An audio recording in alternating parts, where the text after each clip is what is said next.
Hi friends, నేను మీ హఫీజ్. మీరు చూస్తున్నారు తెలుగు టెక్ ట్యూబ్. ఫ్రెండ్స్, ఇవాటి వీడియోలో మనం సామ్సంగ్ Z Fold 4 మొబైల్ని అన్బాక్సింగ్ చేద్దాం. సో నేను అన్బాక్సింగ్ చేసే మొట్టమొదటి ఫోల్డింగ్ ఫోన్ అని చెప్పేసుకోవచ్చు. మరి దీన్ని అన్బాక్సింగ్ చేసి ఫటాఫట్ దీనిలో ఉండే ఫీచర్స్ ఏంటి, దీని పర్ఫార్మెన్స్ ఎలా ఉంది, కెమెరా పర్ఫార్మెన్స్ ఎలా ఉంది, అండర్ డిస్ప్లే కెమెరా అంటున్నారు, దాంతో క్యాప్చర్ చేసిన ఫోటోస్ ఎలా వస్తున్నాయి, వీటన్నిటిని అయితే చూసేద్దాం. సో ఫ్రెండ్స్, ఇదే సామ్సంగ్ గ్యాలక్సీ Z Fold 4. దీంతో పాటే మనకు ఒక కవర్ని ప్రొవైడ్ చేశారు. ఇదే కవర్లో మనకు పెన్ కూడా ఉంటుంది. సో ఫస్ట్ మనం ఏం చేద్దామంటే ఈ మొబైల్ని అన్బాక్సింగ్ చేద్దాం. సో ఇప్పటివరకు నేను ఫోల్డింగ్ ఫోన్ అయితే అన్బాక్సింగ్ చేయలేదు. ఫస్ట్ ఫోల్డింగ్ ఫోన్ అని చెప్పేసుకోవచ్చు. ఫ్లిప్ని అయితే అన్బాక్సింగ్ చేశాను. సో మరి ఈ సీల్ని అయితే ఇక్కడ బ్రేక్ చేసేసాను. సో మరి బాక్స్ ఓపెన్ చేస్తున్నాను. పైవైపే మనకు మొబైల్ని ప్రొవైడ్ చేశారు. సో చూడండి, చాలా అట్రాక్టివ్గా అయితే ఈ మొబైల్ అనిపించేస్తుంది. జనరల్గా సామ్సంగ్ గురించి మాట్లాడినట్టయితే దీనికి సంబంధించిన యూజర్ మాన్యువల్, వారంటీ కార్డ్, వాటిని అన్నిటిని అయితే వీళ్ళు ఇక్కడ ప్రొవైడ్ చేస్తూ ఉంటారు. సో దీని గురించి మాట్లాడినట్టయితే చూడండి, ఇందులో కూడా మనకు సేమ్ టు సేమ్ ఆ యూజర్ మాన్యువల్, వారంటీ కార్డ్తో పాటు ఈ కేబుల్ని అయితే ప్రొవైడ్ చేశారు. Type-C to Type-C కేబుల్, ఇది యూజర్ మాన్యువల్, వారంటీ కార్డ్. దాంతోపాటే ఇక్కడ మనకు ఒక సిమ్ ఎజెక్టర్ని కూడా వీళ్ళు ప్రొవైడ్ చేయడం జరిగింది. సో వీటిని మనం సైడ్కి ఉంచేసి మరి మొబైల్ గురించి మాట్లాడినట్టయితే ఆల్మోస్ట్ ఒక ట్యాబ్ లాగా అయితే కనిపించేస్తుంది. సో ఎవరైతే మల్టీ టాస్కింగ్ చేయాలనుకుంటారో వాళ్ళని ఉద్దేశించి లాంచ్ చేసిన మొబైల్ అని చెప్పేసుకోవచ్చు. సో ఇది ఫ్రెండ్స్, దీనిలో వీళ్ళు ప్రొవైడ్ చేసిన మొబైల్. ఆ బాక్స్లో అయితే ఏం లేదు. ఈ మొబైల్ చుట్టూ ఒక కవర్ ప్రొవైడ్ చేశారు కదా. సో ఈ కవర్ని అయితే మనం ఇలా తీసేద్దాం. సో ఇప్పటివరకు మనం అన్బాక్సింగ్ చేసిన దాంట్లో చాలా కాస్ట్లీయెస్ట్ ఫోన్ అని చెప్పేసుకోవచ్చు. సో ఈ కవర్ అయితే ఇలా ఓపెన్ అయిపోయింది. నెక్స్ట్ ఇక్కడ ఇంకొక స్టిక్కర్ ఉంది. ఈ స్టిక్కర్ పైన కూడా మనకు సేమ్ దీనిలో ఎంత జీబీ రామ్ ఉంది, ర్యామ్ ఉంది అనేది అయితే మెన్షన్ చేశారు. దీన్ని కూడా మనం తీసేసినట్టయితే వావ్, చూడండి, చాలా స్టైలిష్గా కనిపించే మొబైల్ అయితే మనకి ఇక్కడ కనిపించేస్తుంది. ఇక్కడ మనకు triple camera setup, LED flash light చూడడానికి కనిపించేస్తుంది. దాంతోపాటే ఇది సెకండరీ స్క్రీన్ అని చెప్పేసుకోవచ్చు. సో ఇలా క్లోజ్ చేసిన వెంటనే మొబైల్ అనేది ట్యాబ్ నుంచి మొబైల్ లాగా మారిపోయింది. ఇక్కడ హింజ్ని ప్రొవైడ్ చేయడం జరిగింది. సో ఇక్కడ మనకు సామ్సంగ్ బ్రాండింగ్ ఉంది. సో ఈసారి వీళ్ళు చెప్పింది ఏంటి అంటే ఈ హింజ్ అనేది చాలా లైట్ వెయిట్ హింజ్ని యూజ్ చేసామని చెప్పేసి అయితే చెప్తున్నారు. దాని కారణంగా ప్రీవియస్ జనరేషన్తో పోల్చుకున్నట్టయితే ఈ మొబైల్ వెయిట్ అనేది తగ్గిపోయింది. దాంతోపాటే మనం మొబైల్కి ఇంకో సైడ్ చూసుకున్నట్టయితే పవర్ ఆన్ బటన్ కమ్, ఇది fingerprint sensor, volume rockers, ఇంకోవైపు సిమ్ ట్రైన్ ప్రొవైడ్ చేశారు. పైవైపు స్పీకర్ గ్రిల్స్, దాంతోపాటే నాయిస్ క్యాన్సిలేషన్ బటన్స్ ఉన్నాయి.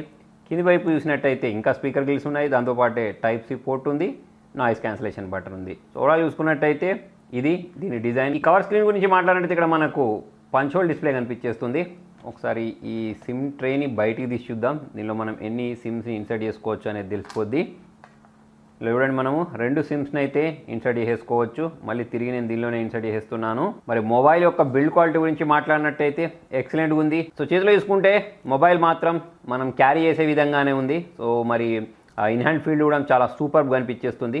ఇలా మనం ఓపెన్ చేసిన వెంటనే ఇది ఫ్రెండ్స్, దీనిలో వీళ్ళు ప్రొవైడ్ చేసిన డిస్ప్లే చాలా పెద్ద డిస్ప్లే, 7 ఇంచెస్కి పైగా డిస్ప్లే ఉంటుంది. ఇది ఇక్కడ చూసుకున్నట్టయితే మనకు అండర్ డిస్ప్లే కెమెరా కనిపిస్తుంది. సో మరి మీకు అది కనిపిస్తుందో లేదో కెమెరాలో తెలియదు, కానీ నాకైతే ఇక్కడ నుంచి దగ్గర నుంచి అయితే కనిపించేస్తుంది. నెక్స్ట్ మరి మనం దీన్ని సైడ్కి ఉంచేసి ఇక్కడ ఇంకొక బాక్స్ని ప్రొవైడ్ చేశారు కదా. దీనిలో మనకు వీళ్ళు దీనికి తొడుక్కోవడానికి ఒక కేస్ని ప్రొవైడ్ చేశారని చెప్తున్నారు. దాంతోపాటే పెన్ని కూడా ప్రొవైడ్ చేశారని చెప్తున్నారు.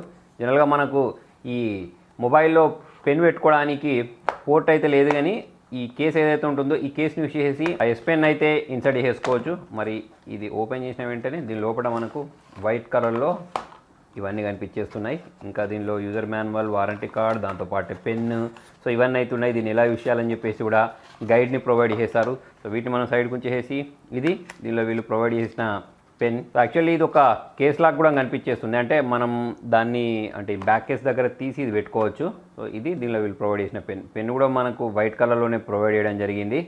దీని యొక్క బిల్డ్ క్వాలిటీ, ఈ కేస్ యొక్క బిల్డ్ క్వాలిటీ గురించి మాట్లాడినట్టయితే ఇది కూడా చాలా సూపర్గానే కనిపించేస్తుంది. సో దీని చుట్టూ ఈ స్టిక్కర్స్ ఉన్నాయి కదా, వీటన్నిటి మనం ఇలా రిమూవ్ చేసేద్దాం.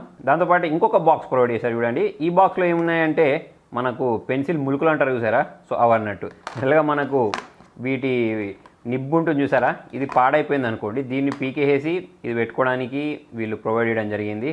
సో అది పీకాలంటే మరి మామూలుగా మన చేతితో పీకితే రాదు కదా, దానికోసమే ఇటువంటి ఒక ఈ నెయిల్ కట్టర్ లాంటిది కనిపించేదాన్ని ప్రొవైడ్ చేస్తారు. దీన్ని పట్టుకొని ఇలా ఎగ్గేస్తే ఇది బయటకు వచ్చేస్తుంది. సో దాని తర్వాత వీటిని అయితే ఇన్సర్ట్ చేయవచ్చు. ఆల్రెడీ ఇవి 2 కూడా నన్ను ఇన్సర్ట్ చేయి అని చెప్పేసి నన్ను అడుగుతున్నాయి. సో వీటిని జాగ్రత్తగా ఇలానే పక్క పెట్టేద్దాం, ఎందుకంటే వీటిని ప్రజెంట్ మనం ఇన్సర్ట్ చేయం కాబట్టి. సో ఇది ఫ్రెండ్స్, వీళ్ళు ప్రొవైడ్ చేసిన బ్యాక్ కేస్ కూడా మనకు చాలా సాలిడ్గా కనిపించేస్తుంది. దీన్ని ఇన్సర్ట్ చేసేద్దాం. దీనిపైన మనకు సామ్సంగ్ బ్రాండింగ్ ఉంది. మరి ఇదెందుకు అంటే ఇట్లా మనం దీన్ని ఒక స్టాండ్ లాగా యూజ్ చేయొచ్చు అన్నట్టు. ఇట్లా పెట్టుకొని మనం మూవీస్ చూడాలి అంటే ఇట్లా పెట్టేసుకొని మూవీస్ చూడొచ్చు అన్నట్టు. దాంతోపాటు దీన్ని కూడా ప్రొవైడ్ చేశారు పై దానికి డ్యామేజ్ జరగకుండా ఉండడానికి. సో ఇది దీన్ని ఇన్సర్ట్ చేస్తే మనకు మొబైల్ లుక్ మొత్తం ఇలా మారిపోయింది, ఇలా కనిపించేస్తుంది. మరి ఇంత కాస్ట్లీ మొబైల్ అంటే మరి డ్యామేజ్ అవ్వకుండా ఈ మాత్రం ప్రొటెక్షన్ ఉండాల్సిందే. సో దీన్ని మనం ఇలా పీకొచ్చు అని చెప్పాను కదా, ఇలా సింపుల్గా జరిపేస్తే అది జరిగిపోద్ది. నెక్స్ట్ దీన్ని ఇలా ఇన్సర్ట్ చేసేయచ్చు. చాలా సింపుల్ ప్రాసెస్, పెద్ద కష్టం అయితే ఏమి ఉండదు. దాని తర్వాత ఇక్కడ మనం దీనిలో ఎస్ పెన్ అయితే ఇన్సర్ట్ చేసుకోవచ్చు. అంటే ఎవరైతే మాటికి ఎస్ పెన్ వాడతాం అని అనుకునే వాళ్ళని ఉద్దేశించి క్రియేట్ చేయబడిన సౌలభ్యం అన్నట్టు. సో మరి మీకు నచ్చితే దీన్ని ఉంచుకోవచ్చు లేదా తీసేయచ్చు. సో మరి ఈ బ్యాక్ కేస్ని రిమూవ్ చేసేసి మొబైల్ గురించి మాట్లాడదాం. సో మరి మొబైల్ బూట్ చేస్తున్నాను friends. Power on button press చేసిన వెంటనే సామ్సంగ్ గ్యాలక్సీ అని చెప్పేసి మొబైల్ బూట్ అవడం మీరు ఇక్కడ గమనించవచ్చు. సో 2 స్క్రీన్స్ ఉన్నాయి కాబట్టి 2 స్క్రీన్స్లలో కూడా మనకు సామ్సంగ్ గ్యాలక్సీ అని చెప్పేసి మొబైల్ అయితే బూట్ అయిపోతుంది. సో మరి దీనిలో అంటే ఈ సెట్టింగ్లో పెద్ద చేంజెస్ అయితే మనకి ఏం ఉంటాయని చెప్పేసి నేను అనుకోవట్లేదు. అంటే స్టార్టింగ్ మనం అన్ని సామ్సంగ్ మొబైల్స్ని ఎలాగైతే అన్బాక్సింగ్ చేసేసామో, ఎలాగైతే సెటప్ చేసామో, సో అదే ప్రాసెస్ అయితే ఉంటుంది. సో ఇక్కడ మనం స్టార్ట్ బటన్ ప్రెస్ చేస్తే ఇదే వచ్చింది చూడండి. మళ్ళీ ఇక్కడ దీని లోపల వైపు ఓపెన్ చేసినా సరే మనకి ఇదే చూడడానికి కనిపించేస్తుంది. సో మరి ఇక్కడ అగ్రి బటన్ ప్రెస్ చేసేసి ఈ నెట్వర్క్ తోటి కనెక్ట్ చేసేసి డైరెక్ట్ నేను మెయిన్ స్క్రీన్కి అయితే వెళ్ళిపోతాను. సో సెటప్ మొత్తం కంప్లీట్ అయిపోయింది. ఫినిష్ బటన్ ప్రెస్ చేసేసి మనం డైరెక్ట్ మెయిన్ స్క్రీన్కి అయితే వెళ్ళిపోదాం. దీనిలో చూడండి మొబైల్ బూట్ అయిన తర్వాత ఇలాగైతే కనిపించేస్తుంది. సో మరి ఇదే స్క్రీన్ మనకు సెకండరీ స్క్రీన్లో కనిపిస్తుందా అని అంటే ఇక్కడ సెకండరీ స్క్రీన్లో కూడా కనిపించేస్తుంది. దీనిలో మన డైరెక్ట్ బ్యాటరీ బ్యాకప్తో పాటు మిగతా అన్నీ అయితే కనిపించేస్తున్నాయి. సో ఇక్కడ మనం ఓపెన్ చేయాలంటే డబుల్ ట్యాప్ చేయాల్సి వస్తుంది. ఇక్కడే మనకు కెమెరాకి సంబంధించిన ఐకాన్ ఉంది. జనరల్గా మనకు అన్ని మొబైల్స్లో ఎలాగైతే ఉంటాయో అవే ఆప్షన్స్ ఉన్నాయి. దీన్ని ఓపెన్ చేసినా కూడా సేమ్ ఇలానే కనిపించేస్తున్నాయి. నేను ఇక్కడ డార్క్ మోడ్ని ఎనేబుల్ చేసేసాను మీకు ఇంకొంచెం బ్రైట్గా కనిపించడానికి. నెక్స్ట్ ఇక్కడ అబౌట్ ఫోన్లోకి వెళ్ళేసి సాఫ్ట్వేర్ ఇన్ఫర్మేషన్ గురించి మాట్లాడితే అవుట్ ఆఫ్ బాక్స్ ఆండ్రాయిడ్ 12 తోటి రావడం మనం ఇక్కడ గమనించవచ్చు. దాంతోపాటు 1 UI 4.1.1 అయితే దీనిలో వీళ్ళు యూజ్ చేయడం జరిగింది. దాంతోపాటే ఒక ఫోల్డబుల్ ఫోన్కి కావాల్సిన అన్ని రకాల సెట్టింగ్స్ అయితే దీనిలో వీళ్ళు ప్రొవైడ్ చేశారని చెప్పేసుకోవచ్చు. ఫర్ ఎగ్జాంపుల్ ఇప్పుడు కొన్ని యాప్స్ అనేవి మనకు ఫోల్డబుల్ స్క్రీన్కి తగ్గట్టు అడ్జస్ట్ కావాలనుకోండి. సో అటువంటప్పుడు మనం దీనిలో దాన్ని అడ్జస్ట్ చేసుకునే విధంగా కూడా వీళ్ళు ఆప్షన్స్ని అయితే ప్రొవైడ్ చేస్తారు. సో మరి మొబైల్ ఆన్ అయిపోయిన తర్వాత ఇక్కడ మీరు చూడండి ఎటువంటి బ్లోట్వేర్స్ అయితే మనకు చూడడానికి కనిపించట్లేదు. 120 Hz రిఫ్రెష్ రేట్ని ప్రొవైడ్ చేస్తారు. దాని కారణంగా చాలా స్మూత్ ఎక్స్పీరియన్స్ అయితే వస్తుంది. సో మరి దీని యొక్క డిస్ప్లే బ్రైట్నెస్ గురించి మాట్లాడితే నేను తక్కువనే పెట్టాను. ఇప్పుడు ఎక్కువ పెట్టిన తర్వాత చూడండి మీకు ఎలా కనిపించేస్తుంది అనేది. సో చాలా క్లియర్గా అయితే కనిపించేస్తుంది.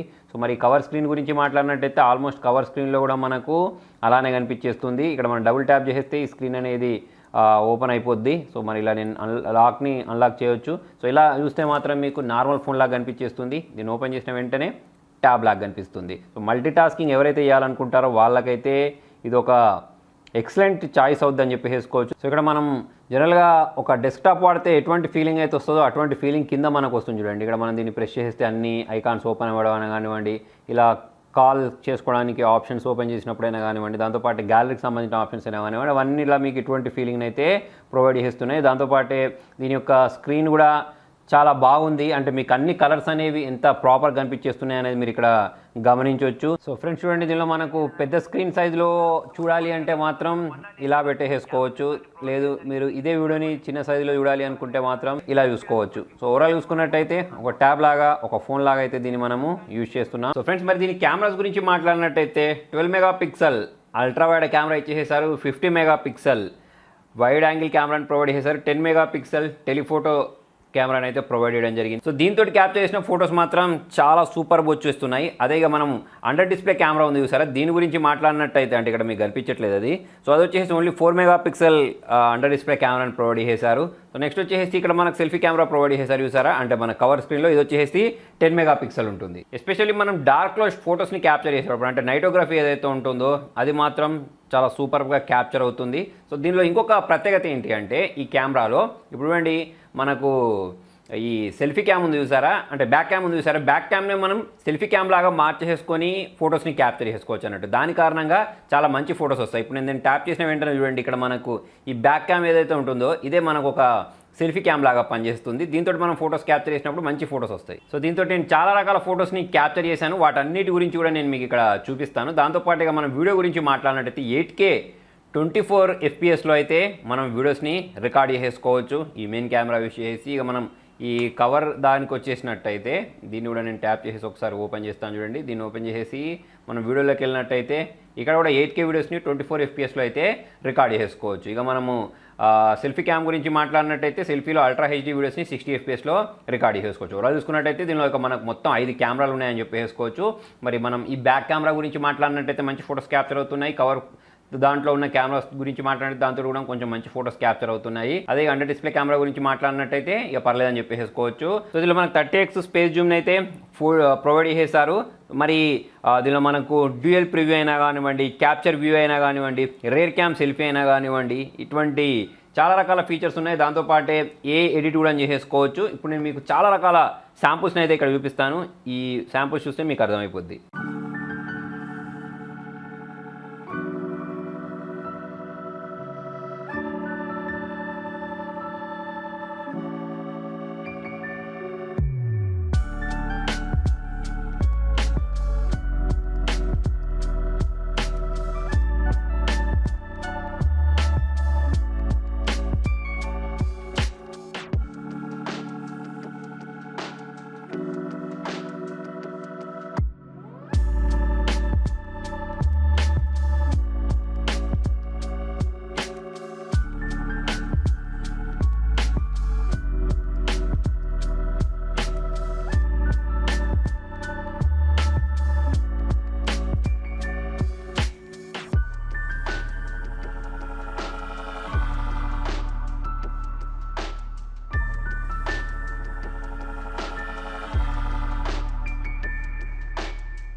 నెక్స్ట్ దీన్ని ఫింగర్ ప్రింట్ సెన్సార్ గురించి మాట్లాడితే సైడ్కి ప్రొవైడ్ చేశారు. చూడండి చాలా ఫాస్ట్గానే ఇది అన్లాక్ చేసేస్తుంది. ఫేస్ అన్లాక్ గురించి మాట్లాడినట్టయితే ఇది కూడా ఫాస్ట్గానే మొబైల్ని అన్లాక్ చేయడం మనం గమనించవచ్చు. సో ఫ్రెండ్స్, మరి దీనిలో పర్ఫార్మెన్స్ కోసం స్నాప్డ్రాగన్ 8+ Gen 1 ప్రాసెసర్ని అయితే యూజ్ చేయడం జరిగింది. దీని గురించి మాట్లాడితే చాలా పవర్ఫుల్ ప్రాసెసర్ అని చెప్పేసుకోవచ్చు.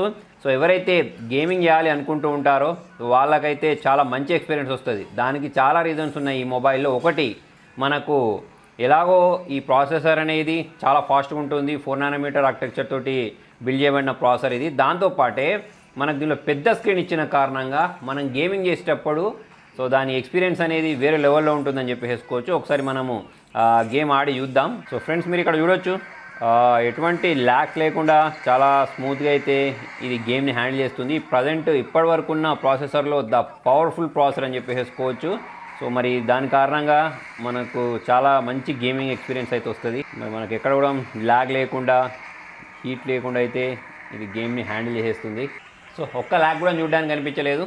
చాలా స్మూత్గా అయితే ఇది గేమ్ని హ్యాండిల్ చేసేసింది. ఇక నెక్స్ట్, మరి ఇది 5G ఫోన్ అంటే అవును, ఇది ఒక 5G phone, future proof phone అని చెప్పేసుకోవచ్చు. మనం 5G వచ్చిన తర్వాత మళ్ళీ మొబైల్ని చేంజ్ చేసుకోవాల్సిన అవసరం అయితే లేదు. నెక్స్ట్ ఇంకొకటి ఏంటంటే దీనిలో మనకు వైఫై 6G చూడడానికి కనిపించేస్తుంది. దాని కారణంగా మనకు వైఫై స్పీడ్ కూడా బాగుంటుంది. దాంతోపాటు ఇది IPX8 తోటి వస్తుంది. అంటే వాటర్ రెసిస్టెంట్, డస్ట్ రెసిస్టెంట్ కాదు ఇది. సో మరి మనకు మొబైల్ నీళ్ళలో పడితే ఎలా, ఇంత కాస్ట్లీ మొబైల్ అనుకోవడానికి ఏం లేదు.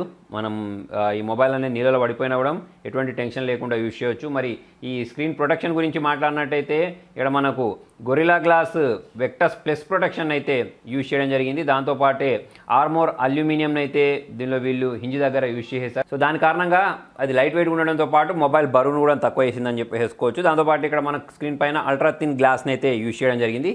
దీన్ని మనం బిగ్ పాడైపోద్ది. సో దాన్ని పీగకుండానే మనం దీన్ని యూజ్ చేయాల్సి వస్తుంది. నెక్స్ట్ ఇక మనం దీనిలో వీడియోస్ చూసేటప్పుడు ఇక్కడ మీరు చూడొచ్చు ఎంత క్లారిటీగా కనిపించేస్తుంది ప్రతి ఒక్కటి అని చెప్పేసి. సో ఇక్కడ మీరు ప్రతి ఒక్క కలర్ని ప్రాపర్గా చూడొచ్చు, ఎస్పెషల్లీ పెద్ద సైజులో చూడొచ్చు.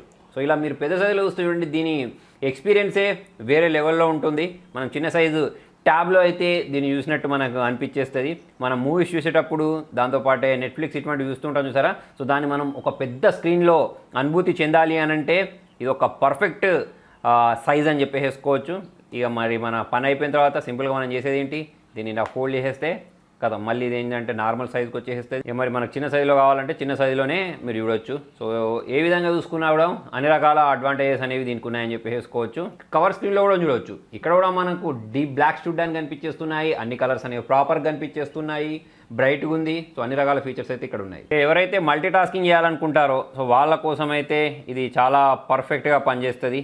అంటే మీరు ఇప్పుడు ఒక స్క్రీన్ ఉంది, ఈ స్క్రీన్ ఇలా ఉంచేసి పక్కకు ఇంకొక వర్క్ చేసుకోవాలనుకోండి, అంటే వీడియో చేసుకోవాలి, దాంతోపాటు ఇటు సైడ్ మనం ఏదో మెయిల్స్ చూసుకోవడము అటువంటి వాటిని చేయాలి అని అనుకున్నప్పుడు రెండిటి పరంగా అయితే దీన్ని యూజ్ చేసేసుకోవచ్చు. మూడు విండోస్ కూడా దీనిలో ఓపెన్ అవుతాయి. సో అదొక పెద్ద అడ్వాంటేజ్ అని చెప్పేసుకోవచ్చు ఫోల్డింగ్ ఫోన్కి. దాంతోపాటు అన్ని రకాల ఫీచర్స్ ఉంటాయి మనకు. NFC అయినా కానివ్వండి, దాంతోపాటే సామ్సంగ్ కాల్ రికార్డర్ని ప్రొవైడ్ చేశారు. అంటే మనం ఎదుటి వాళ్ళతోటి కాల్ మాట్లాడేటప్పుడు అనౌన్స్మెంట్ రాదు. చాలా మొబైల్స్లలో ఈ మధ్య మనం కాల్ రికార్డ్ చేస్తున్నట్టు అనౌన్స్మెంట్ వస్తే చూసారా, సో అది లేకుండానే దీన్ని వీళ్ళు లాంచ్ చేయడం జరిగింది. దాంతోపాటు ఇక మనము లింక్ విండో అయినా కానివ్వండి, దాంతోపాటు నాక్ సెక్యూరిటీ అయినా కానివ్వండి, సెక్యూరిటీ పరంగా మనకు ఎటువంటి ఇష్యూస్ అయితే రావు. దాంతోపాటే మనము ఛార్జ్ చేసుకోవచ్చు వైర్లెస్లీ వేరే డివైజెస్ని. అంటే మీ దగ్గర సామ్సంగ్ సంబంధించిన ఏమైనా వాచ్ ఉన్నా కానివ్వండి, ట్రూలీ వైర్లెస్ ఇయర్బడ్స్ ఉన్నా కానివ్వండి, వాటన్నిటిని ఛార్జ్ చేసుకోవడానికి కూడా దీన్ని యూజ్ చేసుకోవచ్చు. దాంతోపాటు ఇక్కడ డెస్క్ లాంటి ఒక ఫీచర్ని అయితే ప్రొవైడ్ చేశారు. అంటే మన మొబైల్ మొత్తం డైరెక్ట్ కంప్యూటర్లో ఓపెన్ కావడానికి అయితే దాన్ని యూజ్ చేసుకోవచ్చు. ఓ విధంగా చూసుకున్నట్టయితే ప్రతి ఒక్క సామ్సంగ్లో ఉండే అన్ని ఫీచర్స్ అనేవి దీంట్లో ఉన్నాయి. కాకపోతే కొంచెం జాగ్రత్తగా అయితే ఈ మొబైల్ని వాడాల్సి ఉంటుంది. అది మనం సపరేట్గా చెప్పాల్సిన అవసరమే లేదు. సో మరి ఛార్జింగ్ గురించి మాట్లాడితే 4400 mAh బ్యాటరీని ప్రొవైడ్ చేశారు. సో మరి 25 watts ఫాస్ట్ ఛార్జింగ్ అయితే ఇది సపోర్ట్ చేస్తుంది. సో మరి 4400 mAh బ్యాటరీ కాబట్టి ఫాస్ట్గానే ఛార్జ్ అయిపోద్ది. ఇది మొత్తానికి నా ఎక్స్పీరియన్స్ సామ్సంగ్ Z Fold 4 తోటి ఇప్పటివరకు నేను వాడిన దాని ప్రకారం మాత్రం, అంటే నేను నిన్నటి నుంచి వాడుతున్నాను, దాని ప్రకారం మాత్రం నేనైతే చాలా సాటిస్ఫై అయ్యాను. ఇంకొన్ని రోజులు వాడితే ఇంకా కొన్ని డీటెయిల్స్ అయితే నేను మీతో షేర్ చేస్తాను. మరి మీకు వీడియో నచ్చినట్టయితే లైక్ చేయండి, షేర్ చేయండి. Thank you.